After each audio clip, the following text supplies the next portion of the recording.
Okay, so right off the top, I did not expect to be recording this podcast. It is Thursday evening, around 6:30. I'm sitting alone, sweaty in my office, wearing a blazer because for the YouTube folks who are new, I have to give some sort of credibility. And I'm doing a TV in a couple of hours. Tom Kerr and Tom Giles, going to be a great time at NBC. Whether you're watching from 10 to 11 or just using us as background during, stuff that folks do between 10 and 11 at night. And on our rundown for tonight is a segment naturally dedicated to Brandon Aiyuk, a couple of days ago, requested a trade from the 49ers. And we get the question that we've all been asking for like the last 3, 4, not years, but feels like decades. Should the Patriots trade for a number one wide receiver? And this time, a number one wide receiver means Brandon Aiyuk. For those who are unfamiliar with the 49ers wide receiver, Brandon Aiyuk, 26, just turned in March. He's had back-to-back 1,000-yard seasons. He is a former first-round pick at Arizona State, had 15 combined touchdowns over the last 2 years when he was quote-unquote second-team All-Pro, which is something that we say but is really not a thing because there's only one team that's All-Pro, and that would be the first team. But if you get enough votes, we call you second team. Anyway, he led the league with 17.9 yards per catch and had basically career numbers across the board when the Niners, again, lost in the Super Bowl to the Chiefs. And Brandon Aiyuk has requested a trade because he's not getting paid enough. And the Patriots, as we all know, have a ton of cap and a lot of cash. So I'm getting ready for the rundown saying, oh, should they do it? Should they not?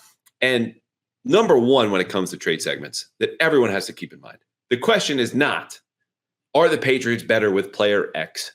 Of course they are. That's why you want to trade for them. The question is price, cost, right? You're not buying milk at the supermarket. If it's $100, you'll go somewhere else and get maybe lesser milk, even if it's the best in the world, because you know what? Milk is milk at the end of the day. Brandon Aiyuk, to not compare him to dairy, I will just say is someone that is worth trading a lot for. And what the 49ers want is a first-round pick. If you're the Patriots, obviously, or maybe not, that's off the table, right? You are projected to have a top 5 pick according to Vegas, though maybe not Aaron Schatz, who in our last episode explained why he thinks they will go 7 and 10. Listen if you have not. That is the founder of Football Outsiders. I've called the godfather of football analytics, not a title he gave himself. Thank you, Christian Poirier and Andy Hart, for that. And someone who created DVOA, a very respected voice in the industry. So the issue is, how can the Patriots get a number one wide receiver like Brandon Aiyuk? And is, in this particular case, the cost worth what it would be? Because you're not giving a top 5 pick. You'd have to aggregate picks, something that would instead be worth a first-round pick. And instead of just doing the normal thing of they shouldn't give up a top 5 pick, stay patient, this isn't the time, there are issues with him, I found what I believe to be the perfect Brandon Aiyuk trade. And instead of waiting to share with all the good folks who will hopefully be watching 10 to 11 tonight, I said I need to record now. I will give this trade to you. It might be up on Friday, but at the very least, it's here on Pat's Interference where you tune in and watch and listen. And thank you for doing so for stuff like this. At the end of this, we also have a couple mailbag questions, like I said and tweeted out today. In the middle of the day where hopefully everyone was at the beach and not just sweating in their own apartment, like yours truly, and driving his wife to the train station. Thank you for leaving on my only open weekend, last open weekend of the offseason. No hurt feelings. I have all your questions answered. But first, Brandon Aiyuk. I already mentioned the part about this is a matter of cost, not how good the player is. Obviously, the Patriot would be the player. But there's one more thing that whenever I talk trades with people within the team or a couple more around the league that I've gotten to know, that they always stress to me that the public at large forgets about when we have these debates or TV shows or podcasts. And it comes to, should you add this player who, like in Brandon Aiyuk's case, is not just going to be the cost of a first-round pick or a number of picks in aggregate value that matches a first, say a second and a third, 2 seconds, whatever it might be. It's, is he worth that draft capital plus the contract? This is a guy who wants to earn what the elite wide receivers in the league make. And that would mean about $30 million per year, perhaps more. And what these people in the league stress to me, and I have come to agree with, because this is something only those on the inside would know, will certainly know better than any of us, self-included, is what it means when you trade for someone, give up all of those assets, and then hand them that contract. That not just makes them one of the highest paid players at their position, it makes them the highest paid player on the team. Because from day one, that player walks in and has more power than any of his new teammates, not only just power within the offense, you've got to throw me the ball now, but I'm going to do things my way and no one can tell me no. Because everyone knows the numbers, right? Let's say Brandon Aiyuk gets 4 years, 30 million a pop. So it's 4 years, 120 million, whatever the guarantees you pick. That's just the framework. Okay. They can't cut him. They're not going to trade him. They just gave up all this stuff to trade for him. And so his buy-in level, and we're using Brandon Aiyuk as a vessel as an example here. Obviously, that's why we're talking about him. It could be anybody that you're talking about trading. If he's not bought into the program with Gerard Mayo and this very fragile, kind of infancy stage of his head coaching career, that's devastating for the rest of the team. It's a risk. Let's put it that way. Because if he's not getting enough catches or targets by week 4 or 5, and he is inclined to complain, that is going to have a trickle-down effect, not just on how everyone feels within the offense, but younger receivers like Pop Douglas and Javon Baker and Jalen Polk, because they're looking at him as the example, not just the highest paid guy in the team, but someone who got paid, which is what all of these guys want to do. They will follow his lead, his example, and that example matters. If you think back to the dynasty days, the reason Belichick's program works so well, obviously because he's a genius, the greatest coach of all time, the number one player who had the most buy-in at all times was almost always, the highest paid player in that roster and their best player, Tom Brady. He was a walking example of what Belichick wanted every single day. So no one else could question or give lesser effort. And if you did, you were out the door. And that goes for Richard Seymour or Logan Mankins, who might have even given good effort, but Belichick didn't need him because he still had buy-in in that locker room. And it worked. So those are the things I say, not because Brandon Aiyuk is going to complain in week 4 or 5, but that the team, the Patriots, and any other team looking to acquire him are going to try to project, how will this guy fit? This is what it comes down to. Not just your fit within the offense. Brandon Aiyuk can play outside, he can play inside. What does it look like when we give him all of this money and empower him to be here for a long time, to be valued not only within this organization, but within all football? And the easiest analogy is just to think if your company sent out a press release next week that this dude who you don't particularly like, but is good at his job, will say he's a salesman. Sorry to all the salesmen out there. First name Jack, last name S. And they say, we've signed Jack to a 4-year, call it a $2 million contract, whatever fits. And you think, now, I didn't like this guy before, but this announcement, not just our company, but the whole industry, is going to indulge all of his worst tendencies because that guy knew he was good before. And now the head of the company has just made sure that everyone else in the world knows. So they get to do what they want in the office, emails, Zooms, whatever it might be. That's what it is here in a competitive environment with a lot of macho alpha egos. And you just said, he's the silverback. He's our best player. This is how we value him. And everyone pays attention, which is why guys like Matt Judon and Devon Gottschall partly right now want their money, not just for the sake of carrying more cash, but to have what it represents, the power, the respect, the standing within the organization. As soon as you trade for Brandon Aiyuk, if you're the Patriots, you have to take that into account because, again, you're rebuilding here. You cannot afford to hire someone who's going to undercut some of the foundation you're trying to lay. I'm not saying Brandon Aiyuk would do that, though there were concerns about maturity that seemed like they'd been ironed out in San Francisco. Maybe, maybe not. I don't know. I flatly don't. But you have to wonder and worry about this stuff as teams do because they've told me. Okay. Are you ready for the trade? I think you're ready for the trade. Here it is. The 49ers want a first-round pick. They've got it. Patriots fans don't want to lose a first-round pick. You've got it too. And you still get Brandon Aiyuk.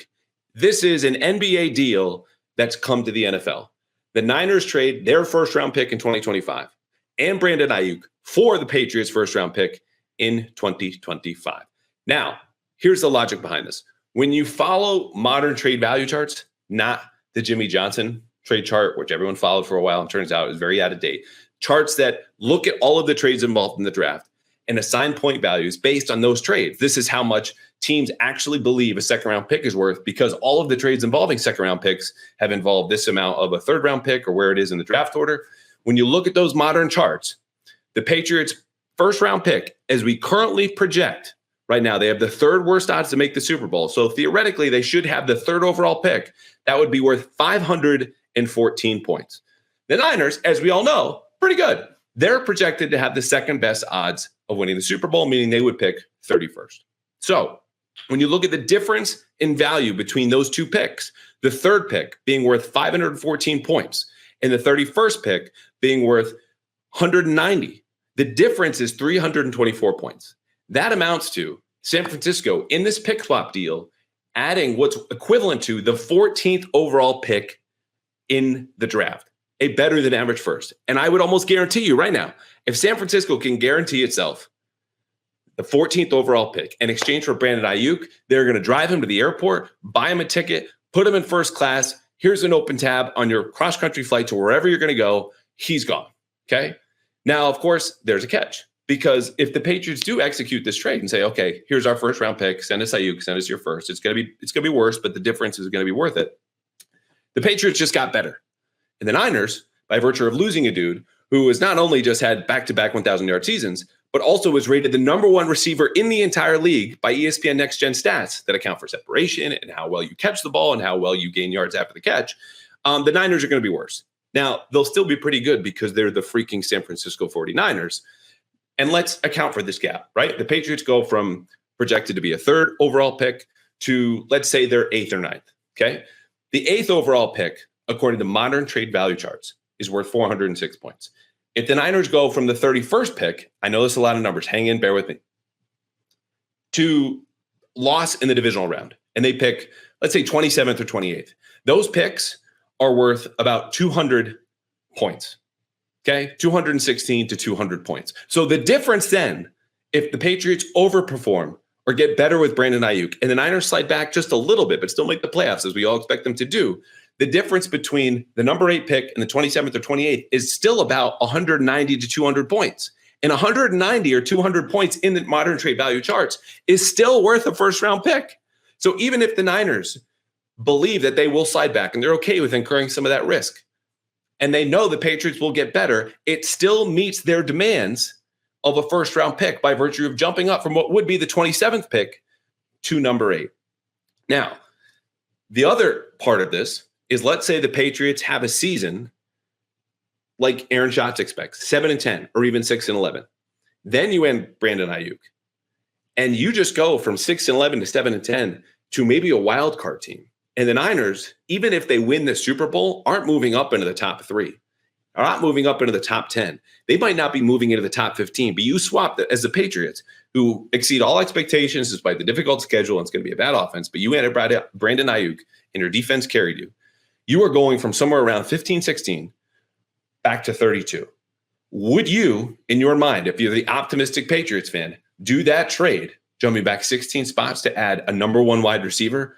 Freaking of course you would. Now, if you're pessimistic, again, the net deal of the number 3 pick for the 31st pick, is based on current projections and Super Bowl odds, is a lot to give up. And maybe San Francisco doesn't even want to do this. So if you're on the side of San Francisco would never do this, throw in a 4th, throw in Bailey Zappi, a little bit of sweetener, and not a 4th in 2025, but in 2026, when at that point it's year 2 for Drake May, Jalen Polk, year 3 for Demario Douglas. Brandon Aiyuk has been here for a while. You expect to be good in 2025 and beyond. So this will be a 2026 4th round pick or a 3rd, something to sweeten it, because the difference Brandon Aiyuk is going to make, again, as ESPN's number 1 wide receiver in the 3 most important things when it comes to playing wide receiver: catching the ball, getting extra yards, okay, and separating. He's the best, according to them. Not to mention the raw numbers of over 1,300 yards, 8 touchdowns last year, 17.9 yards per catch. By adding him, this number 1 wide receiver, finally, if you're the Patriots, you have solved, theoretically, quarterback with Drake May, a number 1 receiver in Brandon Aiyuk, leaving only left tackle. And so you go into next year's draft, forgetting even free agency in 2025, eyeing that left tackle spot. And even if you whiff him free agency, like they did this year, okay, we brought Micah money back. We don't really want Jonah Williams, Tyron Smith. We're going to make a call, but hang up pretty quickly thereafter. You're still picking in the back end of the first round here in this theoretical scenario where you've moved back from wherever you were going to pick to whatever pick San Francisco has. The Cowboys drafted Tyler Guyton, 25th overall this year, okay, out of Oklahoma. That dude is someone the Patriots should have considered, and I think would have considered had they been in that range. And he could have started week 1. They couldn't do that, though, because after taking Drake May, they were picking at the early part of the 2nd round. And Guyton was never going to fall, just like quarterbacks who are worthwhile starters week 1, just like receivers who are worthy starters week 1, don't really fall into the early 2nd round. Sometimes even in drafts like we just had, where it's so deep at all 3 of those positions, but they just go. That's how valuable they are. You go into that draft able to draft an offensive tackle in the late 20s or package that first round pick with your 2nd or a 3rd to move up and still get one. And within less than a year's time, you have solved the 3 biggest holes in your roster with Drake May, Brandon Aiyuk and this rookie offensive tackle, and you are ready to take off in 2025, year 2 of the Drake May era, with all this cash and all this cap, to a number 1 wide receiver, a left tackle that can grow with this quarterback, and you can fill in all the other holes in free agency. Because these 3 positions do not get to free agency anymore. Okay, quarterback, receiver, and the draft. And those are your only 3 avenues for roster building. So if you're the Patriots, you want to add a player like Brandon Aiyuk, you're not signing him. If you're drafting him, you're crossing your fingers, and his name is Malik Neighbors, and he plays for the New York Giants. He might be great, okay? But you don't know. Right now, you know Brandon Aiyuk is great. You know he's going to be expensive. But he's on the market, baby, and there's a deal that this can work. Swap first-round picks, bet on yourself, and then throw in a little sweetener if need be. Breaking news. We've got a young, exciting, underdog team in Boston that's making a run for the playoffs. No, it's not the Patriots. Well, not the Patriots yet. It's the Red Sox. And if you've been following this season, you know that the Red Sox have been a hotter ticket ever since the season started. I want you to get down to Fenway with Game Time, an authorized ticket marketplace in Major League Baseball, where you will find killer last-minute deals, all in pricing, including those pesky fees, views from your seat, and the lowest price guaranteed. Guys, you've heard me talk about Game Time before. And look, whether you are in New England, whether you're down in New York, whether you're out on the West Coast, you can browse through the Game Time app to find any seat you want. Customize your spot, flash deals, zone deals. I've done this before, gone to a Yankee series. You could go to a makeup date, whatever it is to get you back into baseball with one of the best seasons we've had so far, especially for the Red Sox. And you can do this, again, with the lowest price guaranteed. I don't care where you get your tickets, but they should be now with the Game Time app, which you can download right now. Create an account and use code CLNS for $20 off your first purchase. Terms do apply. All you need to do is create an account and redeem this code, CLNS, for $20 off your first purchase. It could be MLB, WNBA, concerts, etc. Just go to Game Time today. Find last-minute tickets in the lowest price guaranteed. There it is. Okay, mailbag, and we'll get out of here. Just 3 questions. Pat, season ticket holder since 1969. Cole, I don't like Duggar playing modern fast tight ends on third down like Dalton Kincaid, assuming playing against him. Does his system knowledge make up for the lack of speed to play free safety? So Kyle Duggar is a box safety. We know this. We've seen him. He's been in the second level. He levels dudes in a way that you don't see many safeties do. In fact, you see like linebackers, which makes him a box safety, a hybrid safety / linebacker. What I would say is I agree with you. He's not particularly strong in man-to-man coverage against tight ends. That could be an issue for the Patriots moving forward because his game overlaps so much with Jabril Peppers and theoretically Marte Mapu, who is a big question mark in this defense that I think right now is being under discussed, but moving on. He can play free safety in a way that, you can get away with, let's say, a utility guy playing second or third base when he might be a little out of position for the last 3 innings of a baseball game because most of the game's already there, right? Like he's good enough to do it in a rotation. And what I think the Patriots are planning on doing, as they did a year ago, is to rotate Peppers, Duggar, and perhaps Mapu, Jalen Hawkins, don't forget about him, in a way that they'll all take 20 to 30% of the snaps at that position and spin back and single high, but none of them will do it often enough to get exposed. Now, it's never going to be a strength, but they do have the system knowledge you talk about. They have good instincts, which is why Belichick always drafted players like, not even Duggar, but I would say Juwan Bentley, slower linebackers that were a step ahead because they knew where the play was going. That will be in play enough. It's just that they're not going to be there long enough to get picked on consistently. And if you don't know as an offense who's going to be back there, that's also another issue. So again, I think they're patching it together. I don't love it. I would feel better if they did a full free time safety, but specific to your question, yes, instincts, experience do come into this. And I think the play last year worked well enough that that's why they're running it back. Ed, quote, where would you rank the quality of the Pats roster right now as opposed to the rest of its AFC opponents? And is today's roster better than last season's at this point? So it's a really interesting framing by you because if you had asked me a year ago, how good is this Patriots team? I was telling you better than expectations, bet on the over. It was 7.5, 8.5 in certain places. It's a 9-8, 10-17. And I was wrong. I was loud wrong, right? A lot of us were, but specific to me, my podcast, I was loud wrong. And we didn't know it yet. We could see, and I remember writing at the time in August, Bill O'Brien is calling this game in Green Bay. Or no, excuse me, it wasn't against Green Bay. It was their first preseason game against Houston. Ton of RPOs, lots of screens. They have injuries along the offensive line. And what all that said to me was, This has disaster potential because he's already managing the game like he expects this to be an offense where he can't rely on his offensive line. Obviously, he was right. Offensive line went down the what, and Mac Jones followed. The whole offense followed with it. So I don't think that was an accurate assessment last year at this point because we were just wrong, and we all saw it. I would say this is a better team because I think the pieces fit a little bit more. The weaknesses are more identifiable, or we realize the risk that the Patriots, have with a bad offensive line. Jacoby Brissett is going to smooth things over as much as he can. He's not a ceiling raiser, but he is a floor raiser. And for that reason, in addition to, I think they know their team a little bit better than the Patriots did a year ago, certainly better than I did.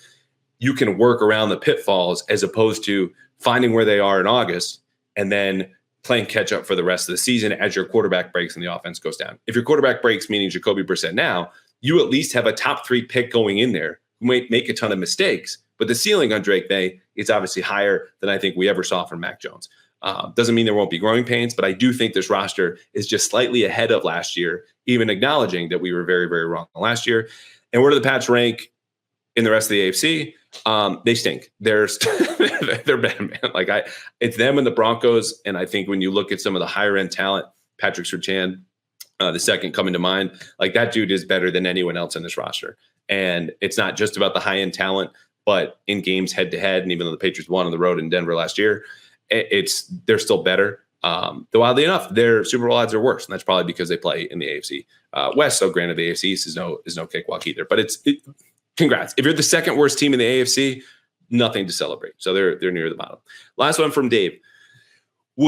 Should the Patriots consider moving Antonio Mafi back to nose tackle? So this is going back to Antonio Mafi's start at UCLA when he was a nose tackle to try to replace Godchow. It doesn't seem like he has a future as a zone blocking guard. So Dave referring to the new offense, which as we know is going to be an outside zone scheme, suits Ramondre Stevenson. You heard James White and Tim McCourty a couple months ago. It's going to be a great fit. It's what Stevenson did in college. He's very good at it. This is a long-term solution for a short-term problem. Antonio Mafi, even if you flipped him back to defensive tackle for the first time in 4 or 5 years, is not going to be good enough right away. This feels more like, to me, what they did with Bill Murray, who made that same switch midway through his career. Granted, he was an undrafted free agent, came from William & Mary in 2020. First couple of years, defensive tackle, didn't make the team, flipped him to guard. Hey, he's hanging around. Oh, and then he plays way too much for anyone should have expected in 2022. I just think you need to keep him there. You want to see if he can make the year 2 leap. Bill Murray did not. Antonio Mafi's a better player than Bill Murray ever was, and hope he holds on. And he'll have an opportunity. We'll know fast.